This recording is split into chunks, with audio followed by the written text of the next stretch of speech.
She moves around. She was there last night. So I'm Oh, good. Well, then she's here. I'm Hi. She made it to Good morning. Good morning. Good morning, Supposed to be Senator. here? I don't know. They told me to come up here. Hey, how are you guys? Ready? Do you want to get started and you can just spot your colleagues as they arrive? Okay, great. You ready? Yeah. I think you're up. Welcome, everyone. I'm really proud to be with my colleagues from Connecticut, but most important, with all of you who know firsthand the agony and grief of gun violence. And every time I see these pictures, I am just so struck by your courage and strength to be with us as you do consistently.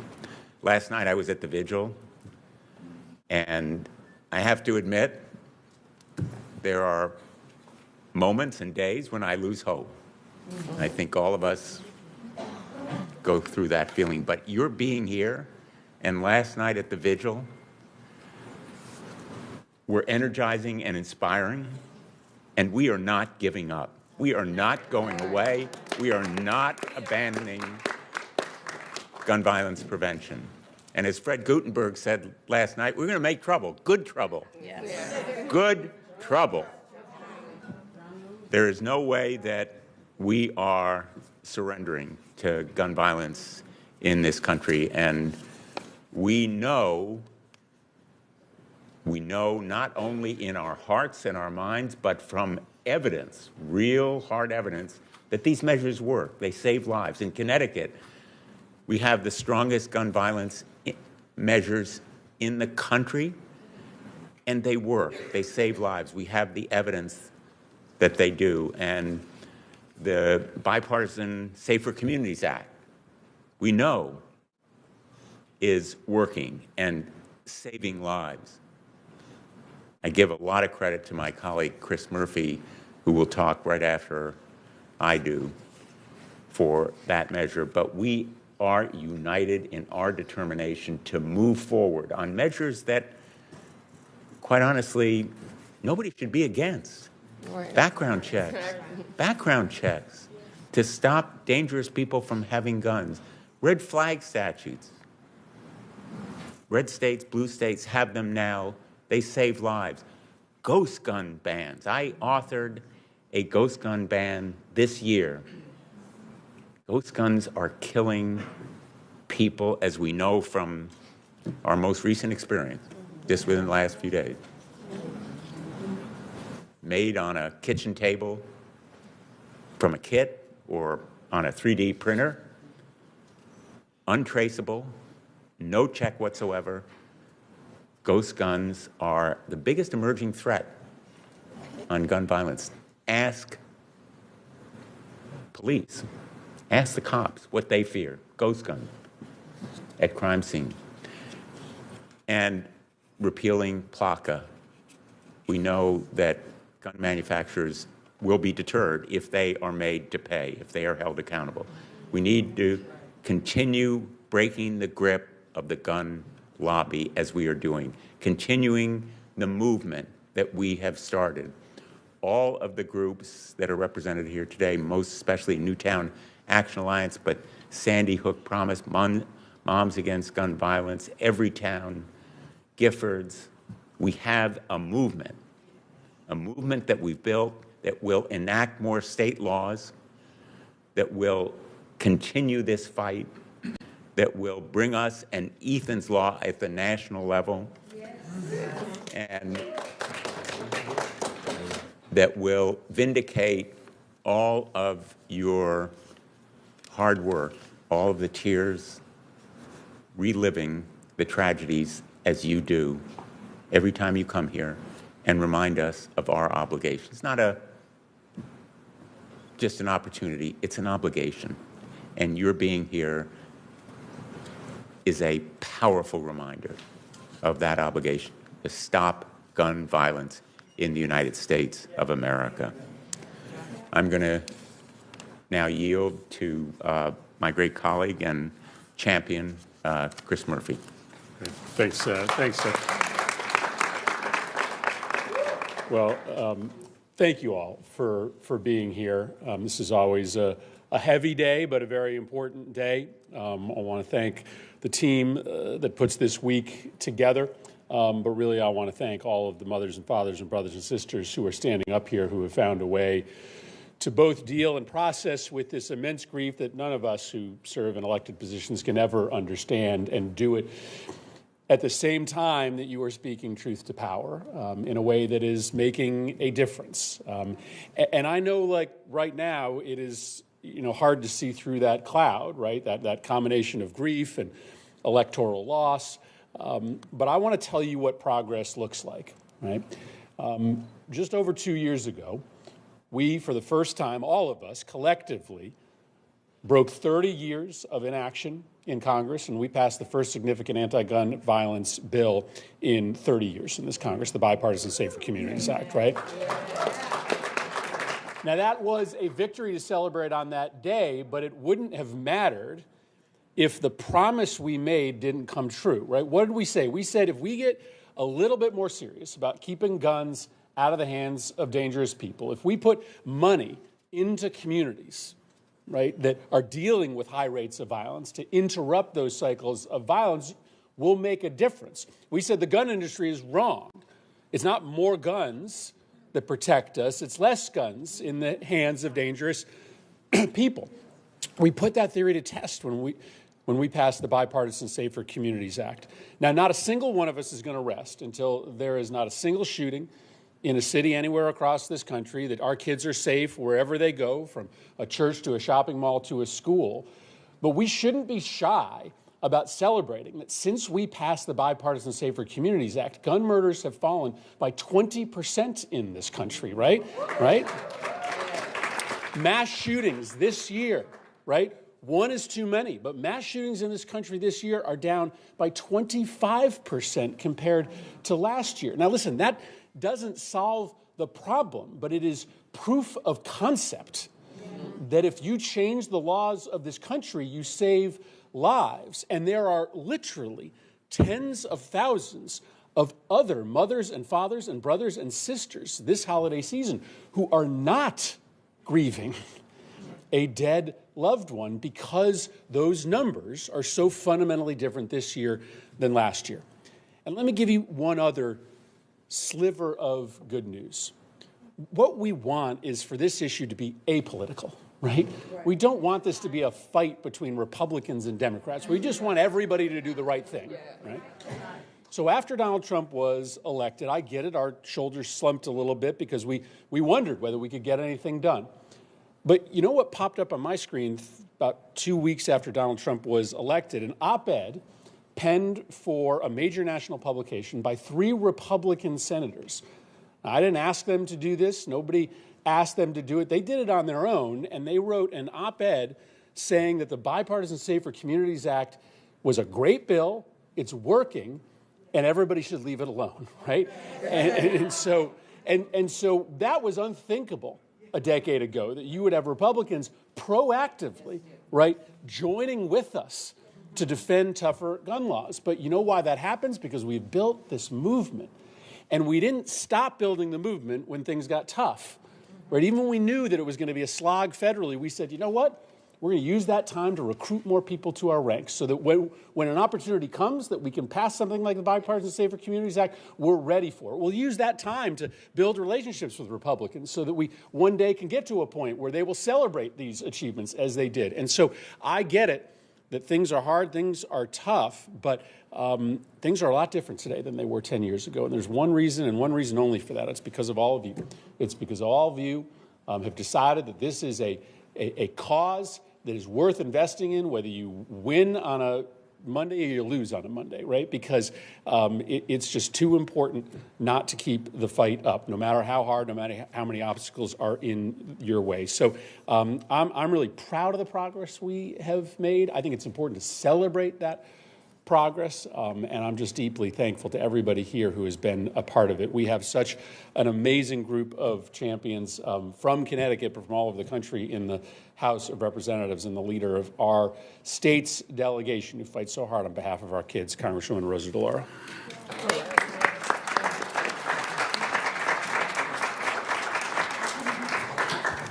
Good morning, and thank you very, very much. It is a solemn day, but it's wonderful to see the strength, the courage, the tenacity, the sacrifice of all who are here, who may get knocked down, but you don't get knocked out, and you're there, and you're making the fight. You continue to make that fight, and you make that fight every single day. I want to say a thank you to my colleagues who I serve with, and I think as a delegation, we're fierce champions of the issue of gun violence, and indeed, so proud of the legislation that has been authored by Senator Murphy. I also want to just thank Kristen Song, Callie Taylor, Claire Patillo, Nancy Rosette, and all of those who are here today. You have endured tragedies that no one should ever have to face. And we're all aware of the strength that you have shown and the fight that you make every day to make the world a better place. And you do it on behalf of the loved ones that you have lost. It's your loss who drives you to help others not to have to go through it. We will never, ever forget. It's 12 years now to the day since the community of Newtown, Connecticut was shattered. It was a senseless, devastating act of violence. 26 precious, irreplaceable young souls were taken from their families and from their community forever. No words. There are no words to heal the wounds. I see the pictures and so forth. You try. You try to say some things about it, but our hearts ache for the parents, for the grandparents, the sisters, the brothers, the friends, the moms, the dads, relatives, whose lives really will never be the same. That's a fact. But together, we gather to reflect, to honor the family, survivors, to mourn the lives that were taken that day. And folks who will tell their stories, I say thank you for doing that, because that takes great courage, and that's what you demonstrate. The bond that we have with all of you is forever, and please understand that. You have stood, many of you, shoulder to shoulder with the Sandy Hook students, advocated for strong gun violence prevention laws, and we won't abandon this mission. Families and communities across the country have suffered, as we did in Connecticut. And the frequency of the shootings in the U.S. is traumatizing as it is unrelenting. And we are, with all the progress that we have made, and we applaud, and we do have to understand the progress that have made. But the United States is a global outlier for gun deaths, and there can be no disputing the toll that it takes on our society. We have seen already 482 mass shootings, according to the Gun Violence Archive this year, more than one every day, an unfathomable amount of death to be occurring on a daily basis. 2 days ago, 2 people were killed, 2 more injured in a shooting at the restaurant's Christmas party in Lake Worth Beach, Florida. The quote, "We were all just celebrating Christmas together," the owner said. Quote, "You keep feeling like you're just going to wake up, and this is just a nightmare." But it's not a nightmare. It is a reality, and it is the foreseeable consequence of the Congress's consistent failure to act. We have acted in some regards, but we do have a first responsibility as lawmakers to protect the citizens of this country. And we have to move to continue to work at it, to build on the momentum of the Bipartisan Safer Communities Act. But until we take action, our friends, our neighbors, innocent children will continue to die in this nation. And it's a moral obligation. It's a moral responsibility that we have to protect more Americans from just becoming statistics. No matter how longer or how hard it is, we continue to demand action. And we cannot let our fear and laws calcify into apathy and accept a state of permanent violence as normal. I talked to, and Senator Murphy did, unbelievable progress that has been made as a result of that piece of legislation. That just tells you that the necessity to build on it, because this institution has the ability to change lives, to transform people's lives, to make a difference, to stop the violence against children in this nation. We have that power to do it. We just need to continue to make the demands on the institution that can allow us to go forward. We will fight in the Appropriations Committee this year to protect funding for firearm injury and mortality research at the NIH, the Centers for Disease Control. We established that in 2020, and we got to be united in that fight to save the lives, to end gun violence, and not play partisan games with this critical research. We have to continue to support, as I will, the federal version of Ethan's Law. Common sense safety measures simply requires gun owners to properly secure their guns. And you'll hear from Claire in a little bit. As many of you know, Kristen and Mike Song lost Ethan 5 years ago, killed with an unsecured gun in his best friend's house. They fought. They advocated throughout Connecticut, passed Ethan's Law through the state legislature. They took their fight here to the nation's capital. We introduced Ethan's Law in the House. Last Congress, it passed the House as part of Protecting Our Kids Act. And this Congress, we filed a petition, a discharge petition, to force a vote. We need to get that vote again, and we need to get a vote in the Senate as well. Our delegation and our party, our delegation and our party are ready to work. And I will call on my Republican colleagues. It's not a partisan issue. Our children are nonpartisan. Our children are nonpartisan. Their lives are nonpartisan. Saving their lives is nonpartisan. So I look to all of you to continue. Sometimes it gets weary, and you say, can I make it another step? It's my mom who taught me this. Never take no for an answer, and never give up. And none of you ever will. God bless you. Thank you, thank you, thank you, thank you. And it is my great honor, really, to introduce someone, and she can say it all, Claire Patillo, to share her story about her son Christian and Christian's Law in Arizona. Thank you, Claire.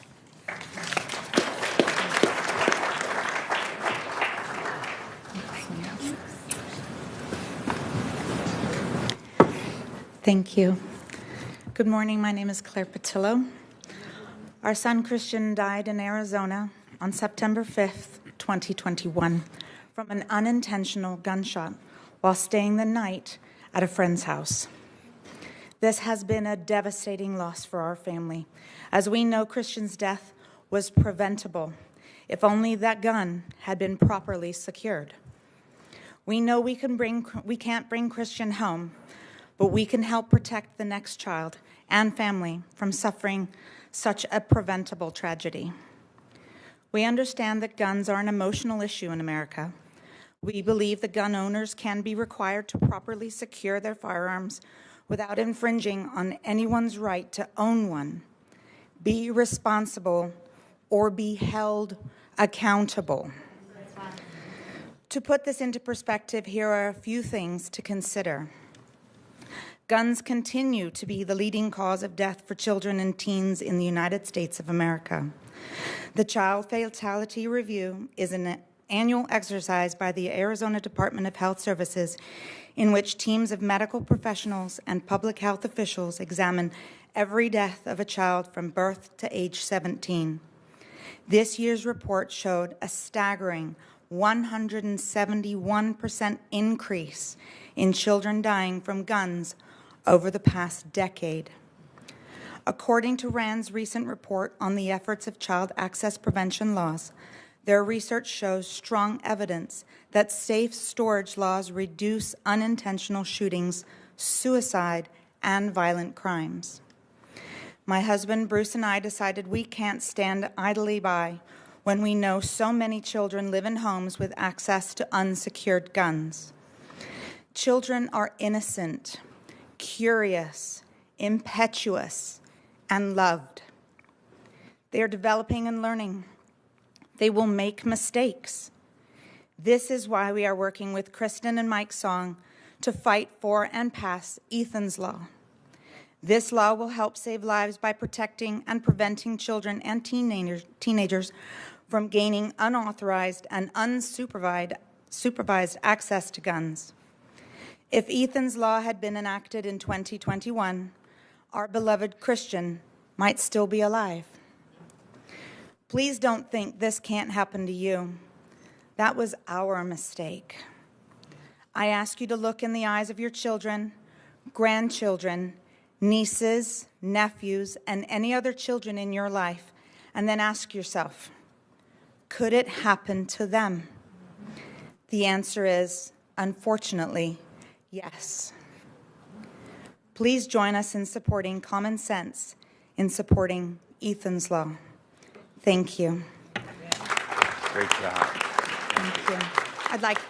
I'd now like to introduce Congressman Himes. Thank you. Thank you, Claire. And a big thank you to all of you. I come to this event every year because you deserve to be upheld and thanked and cherished for the strength that you show to get things done, to make this world a better place. I remember, as so many of you, particularly from Connecticut, do, when we learned about the violence at Sandy Hook. It was actually a day just like this one, sunny and cold, and I was at lunch and I looked up at the screen, CNN, and it said, 26 innocents killed, 25 miles from my house. My first thought was, that can't be right. That can't be true in Connecticut. That can't be true in the United States. That cannot be true amongst people of goodwill, of human beings. But of course, not only was it true, but this happens every day, more than every day. Mm-hmm. And it's not just the mass shootings. Very rarely does a month go by when I don't have a young person in the city of Norwalk or Bridgeport or Stamford who has no alternative but to be out on the street. And as a result, they get involved in things that ultimately lead to violence. And of course, tens of thousands of Americans lost to suicide, which is an indictment of our commitment to mental health. And by the way, some easy things too. We've talked about safe storage. And so sadly, this is the world we live in, where this is what happens every single day. And when I look back on Sandy Hook, I still think about this. I couldn't do what you did. I have no doubt in my mind that I would not have found the strength, having lost a child, to turn that into something good, to turn it into advocacy, to turn that into the demands that someone else's child might not suffer the same fate. But you did. And thank you for that. And as the senators have so well established, it made all the difference to probably thousands of Americans who are alive today because of the Safer Communities Act. And we know what needs to be done. We've said it many times today. Safe storage, assault weapon ban, universal background check. These are not controversial or difficult things. And I'll just close with this observation. It does get caught up in the partisan fight here. It shouldn't, but it does. People focus on what the NRA is saying or what this advocacy group is saying. Nothing is more powerful than human stories. So Claire, the story you just told, Kristen, the story, sadly so similar to Claire's. You tell those stories and you move hearts, even in this building, even in this town. So keep it up. I am so stunned by your strength and your courage. Please, please, please keep it up. Thank you. Next will be my colleague from the Hartford, Connecticut area, Congressman John Larson. Thank you, Jim. And I want to thank the delegation and our senators, and especially Senator Murphy for his incredible work that he has been able to do. We're proud of this delegation and how we stick and fight together. But more proud of those of you that are here. Those of you who, as Jim said, share your stories. Those of you who carry a mission in your hearts because of the incredible loss that you have endured. What's transpired in this country, as you've heard the senators enumerate and the deaness of our delegation go through in terms of the numbers is a blood stain on our democracy. Yes. And what's going to change it? As hard as we will work on legislation, actually is the work that all of you do. In Hartford, Connecticut, Mothers United Against Violence are the ones that are making the change. Mothers who've lost their children. Mothers that know that hurt and impact and know that it's got to happen from the bottom up. You come into a press conference like this and look around the room and you can't help but notice that the real change is going to come through your efforts, through your commitment, through your help. It's written on your faces and forever carried in your hearts, and we will always be with you. I'd like to introduce my colleague, Joe Courtney.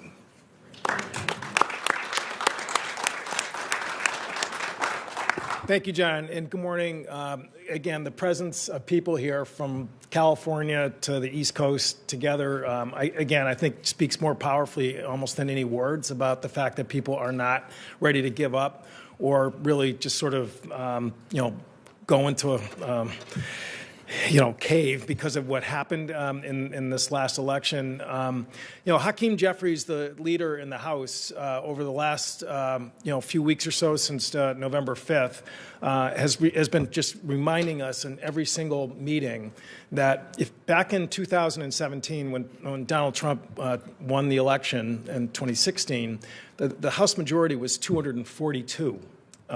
Today, it's 220, and for the first 3 months of this coming year, it'll be 217. So it'll be a majority of 217 to 215. I mean, you really have to go back in the history books to see a House that is that majority that is that precarious. And I say that because the fact of the matter is there are going to be moments over the next 2 years where whether it's going to be just must-do things like the debt ceiling and keeping the government open, where there's going to be opportunities with that precarious of a majority, because there are members on the Republican side, as Chris said, who frankly come from districts where sort of rock-solid defense of the NRA and opposition to any gun violence measures like Chris Murphy's amazing bill is not going to work for them. So there really are going to be opportunities, and people like Hakeem is saying is really got to recognize that we still have to stay on our toes here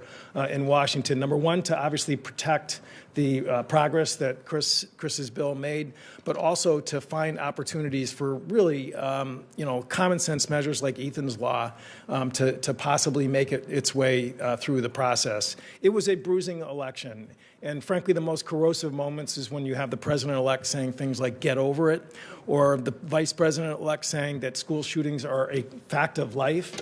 Again, it's not a fact of life. There are things that are facts of life, but school shootings to say that is just a really just abhorrent, awful thing to say. And your presence here shows that we're not prepared to accept that narrative, and we are going to move forward to make sure that we protect life, particularly of our children in schools, as opposed to the really negative, corrosive, insidious type of comments that we heard in 2024. So again, thank you for being here, and obviously for the family spokesmen who are here to address us. And I'd like to again now yield to Nancy Rosette, who is going to again share her thoughts this morning. Thank you.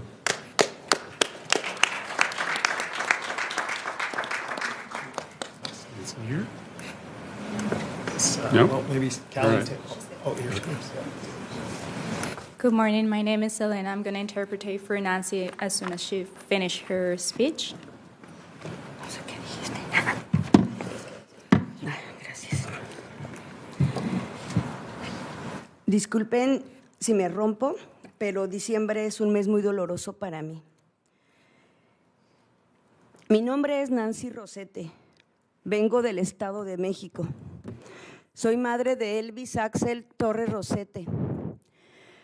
Él tenía 17 años cuando me lo desaparecieron. Fue víctima de la violencia perpetrada por armas de fuego estadounidenses.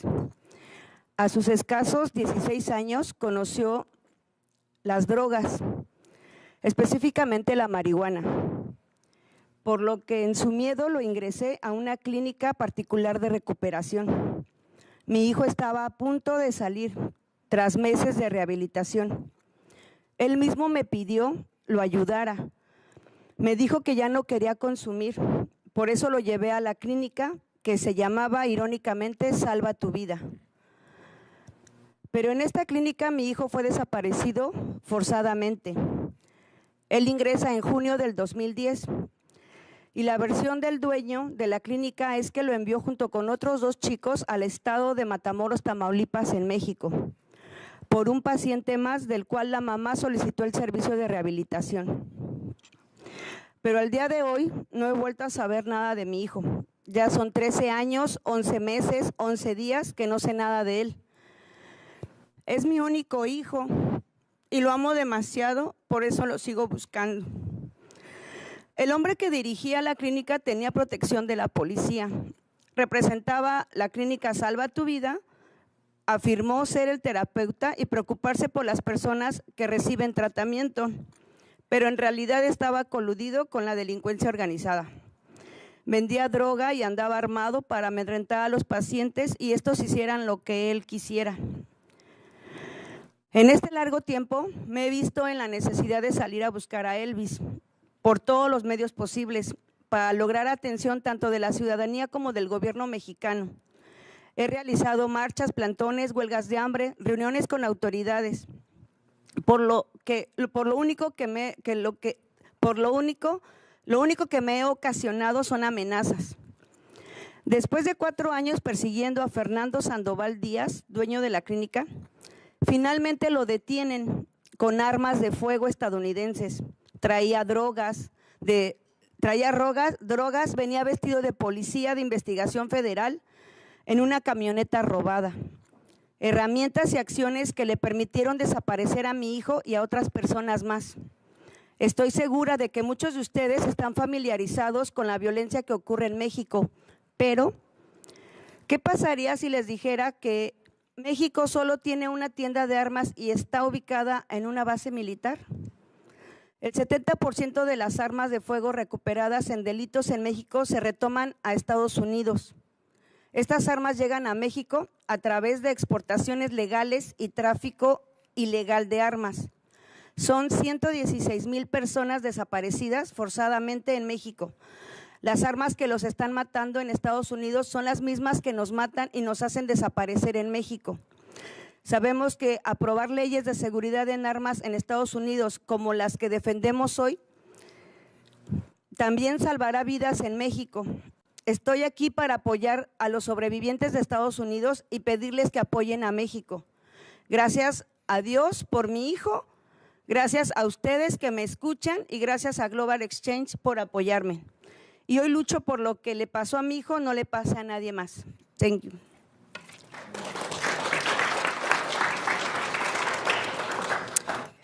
Forgive me if I'm breaking, but December is a very painful month for me. My name is Nancy Rosete. I come from the state of Mexico in Mexico. I'm the mother of Elvis Alex Rosete. He was 17 years old when he disappeared in December 2010. He was a victim of violence with American firearms. At just 16 years old, he discovered drugs, especially marijuana. So because of that fear, we admitted him into a rehab clinic. My son was about to leave after months of rehab. Himself asked me to help him. He told me that he was no longer wanted to consume drugs. So I took him to this clinic that was ironically called Save Your Life. But in this clinic, my son was forcibly disappeared. He was admitted in June 2010, and the clinic owner's version is that he sent him along with 2 other boys to the state of Matamoros, Tamaulipas in Mexico for another patient whose mother requested rehab services. But to this day, I have not seen my son again, and it has been 13 years, 11 months, 11 days since I heard of him. He was my only son, and I love him so much. That's why I continue to look for him. The man who ran the clinic had police protection. He represented the clinic's Save Your Life. He claimed to be a therapist and to care about the people who received treatment. But in reality, he was in collusion with organized crime. He sold drugs, and he went around armed with intimidating patients so they would do what he asked them to do. In this long time, I have seen the need to go out and look for Elvis all possible ways to get attention from both the citizens and the Mexican government. I have carried out marches, sit-ins, hunger strikes, meeting with authorities, but the only thing that has caused me is to suffer threats. After 4 years of pursuing Fernando Sandoval, the owner of the clinic, they finally arrested him carrying American firearms. He was carrying drugs as well, and he came dressed as a federal investigation police in a stolen van. Tools and actions that allowed him to disappear my son and other people. I'm sure that many of you are familiar with the violence that occurs in Mexico, but what if I told you that Mexico only has 1 store and is located on a military base? 70% of firearms recovered in crime scenes in Mexico are traced back to the U.S. These weapons come to Mexico through legal exports and illegal armed trafficking. 116,000 people have been forcibly disappeared in Mexico. The weapons that are killing them in the United States, that are killing you in the United States, are the same ones killing us back in Mexico. We know that passing gun safety laws in the United States, like the ones we are defending today, will also save lives in Mexico. I'm here to support the survivors of the U.S. and ask you to support Mexico. Thank God for my son. Thank you for listening to me, and thank you, Global Exchange, for supporting me.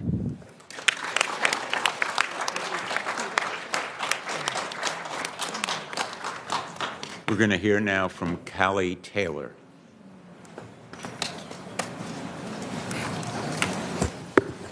Hello, my name is Callie Taylor, and I'm a junior at Newtown High School and a co-chair of Junior Newtown Action Alliance. My mom was a second-grade teacher at Sandy Hook School the day the tragedy happened. She was there at the time of the shooting, and by chance, she and her students were able to walk out of that building. Make no mistake, their lives were changed forever. While I was not in the building that day, it has continued to impact my life. It was not until second grade that one of my friends had told me about the shooting at Sandy Hook. A classmate and friends of mine, towns away from the school, knew what happened that day, and I didn't. He told me that a man with a gun had walked into the school and proceeded to use it to shoot both the adults and children in the building. Up until then, I had believed that a bear had attacked the elementary school, despite my parents telling me the truth numerous times. I was only 4 at the time of the shooting, therefore I was not able to process what had actually happened, and nor should I have had to. No child should have to hear about others their age being murdered while in school by a man with a gun, a weapon that has the capacity to rob the lives of such innocent children. When I came to more of an understanding as to what happened, I began to view things a little differently. When I was in 3rd grade, I was scared to go to the bathroom. The school that I went to only had 1 bathroom on the side of the building where the 3rd grade classrooms were. This bathroom had a window in it, which seemed so insignificant, but for this very reason, I avoided using the bathroom whenever I could. I feared that someone would come in through the window while I was in there and try and harm me. I will not accept the fact that kids do not feel safe in school. School should be one of the safest places, a place where you are free to learn and grow. While everyone's connections to gun violence may be different, it is vital that we all come to an agreement that it can and will impact everyone if we make no effort to do anything about it. While lockdown drills in school not being a place of safety is all my generation's ever known, this is not the way it should be. We have the power to change this for our future generations and should pour our energy into making not only schools, but our communities safe places free from gun violence. I want to live in a society that places a higher value on children than guns. I stand with other students from Newtown and beyond to urge Congress to make passing life-saving gun bills a priority so that guns are no longer the #1 killer of children and teens in America. Thank you.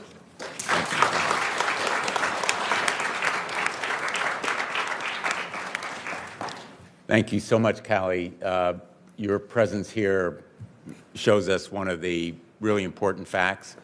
In these 12 years, a whole new generation has come of age. The young people who were at Sandy Hook, 4 years old, are able to vote. They are going to make a difference. A whole new generation is there to fight gun violence. And this movement will only grow stronger. We're going to get it done. Thank you for coming today, and look forward to being back here. It will take us being back here next year, maybe the year after, but it makes such a big difference that you are here. You are the warriors for gun safety in this country. Thank you so much.